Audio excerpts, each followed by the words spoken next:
Bonjour à tous.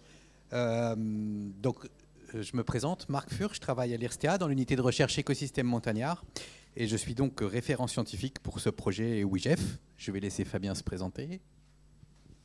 Donc Fabien Bourris, je suis chargé de mission forêt-bois au parc de Chartreuse. Voilà. Alors pourquoi WIGEF ? WIGEF, d'abord, c'est un petit clin d'œil au caractère discipliné des forestiers, qui ont toujours eu cette réputation-là. Mais c'est aussi et surtout outil innovant pour une gestion concertée des forêts. Et on avait même mis un deuxième sous-titre, de la superposition des usages à un projet territorial. Alors, on a bâti notre projet autour de deux constats. Le premier constat, c'est que techniquement, on est de plus en plus équipés et de plus en plus performants. Donc on a des outils techniques de plus en plus nombreux et de plus en plus précis. Je pense à tout ce qui est issu des données de la télédétection, alors à la fois aux données elles-mêmes, mais aux méthodes de traitement, aux modèles qui sont construits à partir de ces données, ce qui nous permet de mieux en mieux localiser la ressource en bois, quelle qu'elle soit, ce qui nous permet aussi de mieux raisonner sa mobilisation, donc la mobilisation de cette ressource, à la fois en termes d'accessibilité, comment est-ce qu'on peut arriver à l'exploiter, et aussi en termes d'exploitabilité, en particulier en tenant compte des nouvelles méthodes d'exploitation qui sont disponibles. Je l'ai illustré ça par le retour du câble, par exemple, pour exploiter la forêt de montagne. Ces outils techniques ils nous permettent aussi de mieux prendre en compte les autres services qui sont rendus par la forêt, en particulier, toujours dans le contexte des forêts de montagne, le rôle de protection contre les risques naturels, ou bien le rôle que peut jouer la forêt dans la conservation de la biodiversité. Et puis j'arrêterai la liste là, mais on a aussi des outils qui nous permettent maintenant d'estimer la sensibilité des forêts ou d'essences forestières au changement climatique. Donc techniquement, de mieux en mieux équipés. Mais cette offre technique, elle est un peu à double tranchant, parce que si on voit le verre à moitié vide, on peut craindre qu'elle conduise à disqualifier les acteurs du territoire au profit d'experts thématiques ou sectoriels ou techniques, qui chacun a construit son outil, qui s'est polarisé sur des enjeux spécifiques, donc portés par l'outil qu'il a construit, et qui, quand on regarde ça du côté du gestionnaire de territoire, finalement, tous ces outils, ils n'arrivent pas tous à la même conclusion, ils n'arrivent pas tous aux mêmes préconisations, et on a même quelquefois l'impression qu'on a plutôt une concurrence entre enjeux, et que les enjeux, plutôt que d'être analysés en termes de synergie ou de complémentarité, ils sont plutôt analysés en termes de contradiction. Donc notre première hypothèse, on a choisi, nous, de voir plutôt le verre à moitié plein, c'est de se dire que si on réussit à transférer ces outils et si on réussit une appropriation de ces outils par les acteurs du territoire, ça peut faire émerger une vision partagée et un projet forestier collectif, mais que la condition pour réussir cette appropriation, c'est de co-construire à la fois une organisation technique et politique de gestion des données, des outils de traitement des données, des résultats, de manière à ce que chacun se les approprie. Le deuxième constat qui nous a servi pour bâtir notre projet, c'est que nationalement comme régionalement, la ressource en bois, elle est conséquente, relativement importante. Je vous ai mis quelques chiffres. On exploite en France à peu près 5 millions de mètres cubes de bois, 50 millions de mètres cubes de bois annuellement, mais qu'on estime qu'on pourrait en exploiter 20 millions de mètres cubes de plus, et que si on regarde sur les deux petits graphiques là, qui sont des projections à l'échelle des années 2030, vous avez la région Rhône-Alpes qui à chaque fois apparaissent dans les petites barres roses là, et on voit que la ressource supplémentaire mobilisable en région Rhône-Alpes est loin d'être négligeable. Et pourtant, on n'arrive pas trop à faire décoller le niveau d'exploitation annuel. Donc là aussi, deux hypothèses.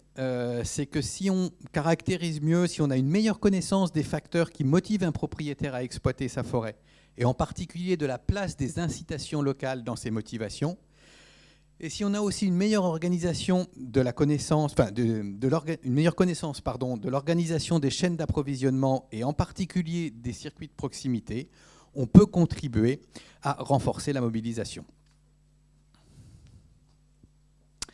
D'où l'organisation de notre projet. Notre projet, il est organisé autour de 5 volets de recherche et 2 volets de valorisation. Alors, on a les 2 premiers volets de recherche en haut en bleu, le VR1 et le VR2, qui concernent la caractérisation de la ressource, avec un premier volet qui s'appuie donc sur toutes ces nouvelles méthodes, tous ces nouveaux outils, en particulier permis par les données de la télédétection, mais aussi par des relevés de terrain complémentaires pour mieux connaître et mieux spatialiser la ressource forestière, et qui alimente les travaux du 2e volet de recherche, qui lui, à partir de modèles ou d'outils récents, évalue les services rendus par la forêt à l'échelle des territoires. Services de production, services de protection, services de conservation de la biodiversité ou sensibilité des peuplements à l'exploitation. Les 2 autres volets de recherche sont plutôt dans un pôle de volets qui concerne l'activation de la ressource ou la mobilisation de la ressource, avec un premier volet de recherche, le VR3, qui concerne directement la mobilisation de la ressource et qui s'intéresse aux facteurs qui conduisent un propriétaire forestier privé à exploiter sa forêt. Donc, il est basé sur la construction d'un modèle qui intègre à la fois les caractéristiques des parcelles forestières, les attributs des propriétaires forestiers et puis les spécificités du contexte forestier local et en particulier les incitations locales. Un 2e volet de recherche dans ce groupe de volets sur l'activation concerne l'analyse des circuits et des flux et il s'appuie donc sur des enquêtes auprès des acteurs pour analyser les flux de la ressource en bois en région Rhône-Alpes avec un focus particulier sur les circuits de proximité. Dans ce volet sur l'activation aussi, on a un important volet de valorisation qu'on a appelé démonstration et qui s'appuie sur la réalisation d'outils pédagogiques, que je présenterai un petit peu tout à l'heure, pour favoriser la formation des acteurs et en particulier les sensibiliser sur ce qu'est une gestion forestière multifonctionnelle et la place de la concertation dans la gestion forestière. Notre dernier volet de recherche, le volet de recherche numéro 5, c'est un volet un petit peu intégrateur de tous ces volets-là. On l'a intitulé « Intégration territoriale et gouvernance » et il s'intéresse à donc, la capacitation des acteurs et à la redistribution des pouvoirs engendrés par tous ces outils et à la constitution d'un système de suivi territorial des connaissances sur la forêt à disposition des acteurs. Et enfin, on a un dernier volet de valorisation, qui concerne la valorisation scientifique et technique des travaux. Voilà, je passe la parole à Fabien. Donc, c'est un projet qui regroupe plusieurs cercles d'acteurs. Donc, on a un premier cercle, on va dire ceux qui sont les plus impliqués. Donc, on a des chercheurs, donc l'IRSTEA, des UMR Espace et Editem. Et donc, on a aussi des chercheurs acteurs, on peut les appeler comme ça, donc qui sont en fait l'IDF et l'ONF. Et puis, on a des acteurs de terrain ou simili-terrain, parce que je ne suis pas sûr qu'on soit vraiment les plus terrain au niveau des parcs, mais en tout cas, on en fait un peu. Donc, il y a les 3 parcs, Massif des Bauges, Pilat et Chartreuse. Et puis, on a également des gens du CRPF Rhône-Alpes qui également sont en appui. La COFOR Isère, donc l'association des communes forestières d'Isère, parce qu'on souhaite aussi travailler avec les élus et les communes, et Créabois. Donc Créabois qui est une interprofession de la filière bois en Isère. Voilà, donc en gros, son rôle, c'est de regrouper les entreprises de la filière bois. On a un deuxième cercle avec des acteurs un petit peu moins impliqués, mais qui sont très importants quand même. Hein. Donc des territoires, je ne les cite pas, vous les avez tous là, puis je ne les connais pas tous. Et puis des chercheurs donc, qui viennent d'un petit peu d'autres régions pour avoir aussi un transfert d'expérience et de pouvoir justement s'inspirer de ce qui a pu marcher ou pas à d'autres endroits. Voilà. L'idée, c'est surtout aussi d'avoir un aspect sciences sociales assez développé, parce qu'on travaille en fait sur du vivant, hein, comme tous, je pense, les projets, et d'intégrer vraiment la question des acteurs locaux pour vraiment faire un travail qui va aussi, après, derrière, avoir un transfert et une vraie utilisation de terrain. Donc, rapidement, je vais vous présenter les 3 territoires. Bon, je ne vais pas vous relire tous les chiffres. Juste peut-être pour que vous voyez un petit peu, donc on a 2 territoires qui sont les Bauges et la Chartreuse, qui sont plutôt, on va dire, un petit peu des territoires voisins, cousins, qui se ressemblent un petit peu, avec le même type de forêt, avec une répartition publique-privée qui est assez semblable. C'est-à-dire qu'on a la particularité d'avoir plutôt beaucoup de forêts privées, publiques, pardon, et le parc du Pilat qui est un petit peu différent, où en gros on a quasiment que de la forêt privée. Voilà, donc des territoires assez organisés au niveau forestier, hein. Vous voyez, on a à peu près tous les maillons de la filière, donc les entreprises de travaux forestiers, de la première transformation, donc c'est les scieries, la deuxième transformation, plutôt la partie charpente-menuiserie. Donc des territoires qui sont encore assez dynamiques d'un point de vue bois. Et aussi, alors c'est un peu quelque chose qui est en train vraiment de prendre un essor important, c'est la partie bois-énergie. Donc là, on a cité les chaufferies bois, et on a également toute une partie circuit d'approvisionnement qui est en train aussi de se structurer depuis quelques années. Voilà, donc vraiment l'idée, voilà, on l'a remis, c'est vraiment d'avoir une transposition du travail donc, des chercheurs sur la partie territoire pour qu'on ait une vraie utilisation derrière des outils. Donc comment fonctionne un territoire forestier, notamment un parc qui travaille sur ces questions-là?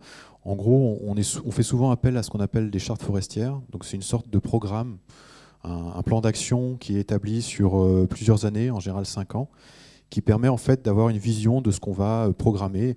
Alors 5 ans, c'est très court à l'échelle de la forêt, parce qu'on réfléchit plutôt à 50 ans, voire un peu plus. Mais voilà, ça nous permet un petit peu de voir où on va mettre les priorités. Donc là, en général, c'est organisé en 3 grandes parties, hein. Je pense qu'il n'y a pas beaucoup de territoires qui sortent de ce schéma. Donc on a une partie plutôt gestion forestière, donc plutôt la partie amont, hein. En gros, la sylviculture, comment on gère nos forêts, comment on sort les bois. Ça, c'est une question très importante sur laquelle on est sollicité très régulièrement. Donc c'est-à-dire la desserte forestière, le foncier. On travaille aussi sur les questions d'aménité, hein, sur la gestion forestière, que ça peut concerner par exemple la question de la ressource en eau, la biodiversité. Voilà, donc, et tout ça en fait se relie dans notamment les modes d'exploitation et de gestion. Ensuite, on a une deuxième partie qui est également développée dans les territoires que j'ai cités. Donc c'est toute la partie qui concerne la filière bois, notamment la valorisation de la ressource bois. Donc avec notamment des questions sur les entreprises de travaux forestiers. Comment on arrive à intégrer en fait le bois. On parlait de circuit court là, ce matin, c'est vraiment une vraie question, c'est comment on arrive à intégrer ce bois qui est produit sur les massifs pour pas qu'il aille se faire transformer ailleurs et surtout qu'il ne soit pas utilisé encore plus loin. Donc c'est vraiment cette question de circuit court et comment on arrive à le valoriser notamment dans les bâtiments publics.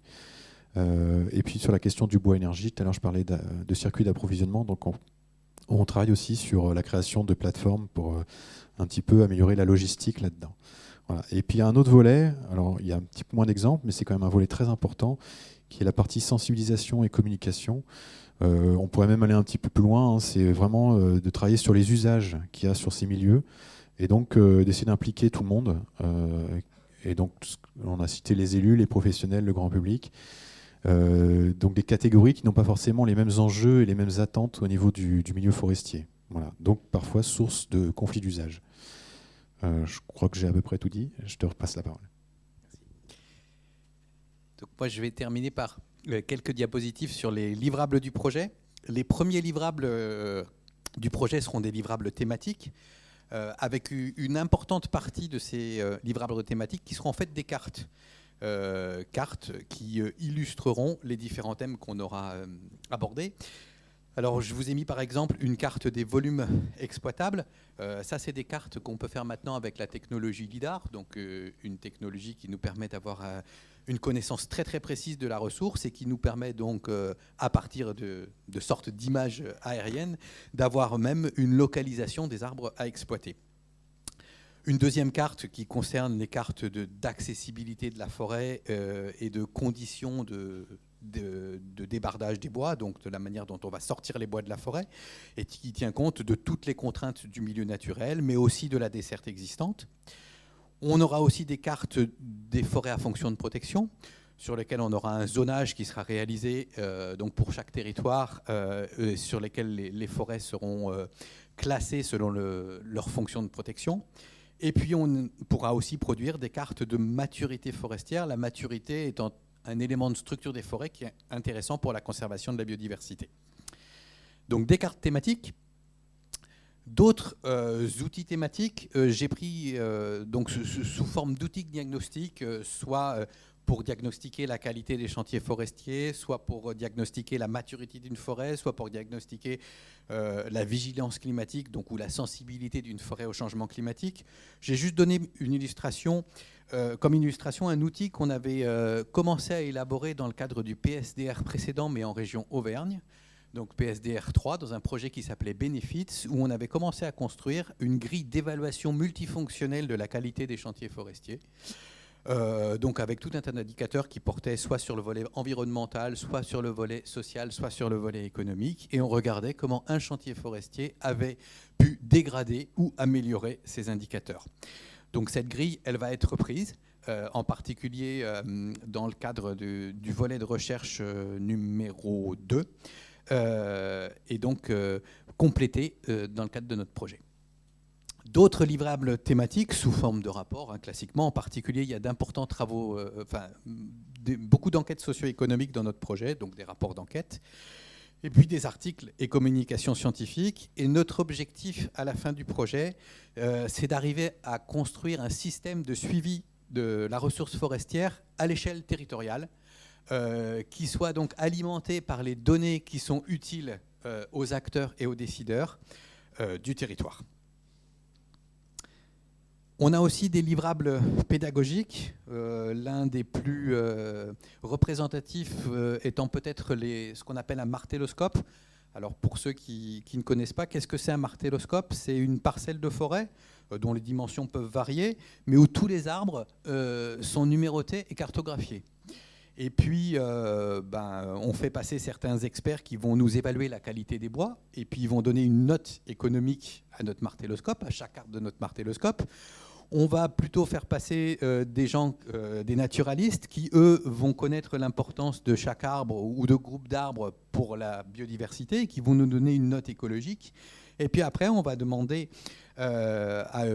au public qu'on aura accueilli d'exploiter cette forêt, donc de récolter des bois, et on va s'intéresser à l'évolution de la note économique et de la note écologique. Alors j'ai pris deux rôles, ça aurait pu aussi être le rôle de protection, en fonction des arbres qui ont été coupés, et on comparera les scénarios qui ont été les plus performants. Et enfin, un dernier livrable pédagogique, ce sera sous forme d'un jeu en ligne. On a pour l'instant conçu sous forme d'un jeu plateau, donc sur lequel on déplace un petit pion, un jeu de loi sur la thématique du bois énergie, où on a un petit copeau de bois qui au départ est dans sa branche d'arbre ou sur son tronc, et puis qui va dérouler toute sa vie jusqu'à arriver dans une chaudière, en se posant toutes les questions. Alors d'abord au cours de sa mobilisation, est-ce que je suis dans l'arbre qui va être exploité? Pourquoi? Est-ce que c'est bien moi qu'il fallait exploiter et pas mon voisin? Est-ce que ça nuit aux autres rôles de la forêt, etc., etc. Et puis est-ce que j'ai fait intervenir des entreprises de proximité? Est-ce que j'ai été bien séché, etc., etc. Donc quelle est la qualité de mon parcours? Et on remporte des points, et évidemment celui qui a le meilleur parcours arrive le plus vite.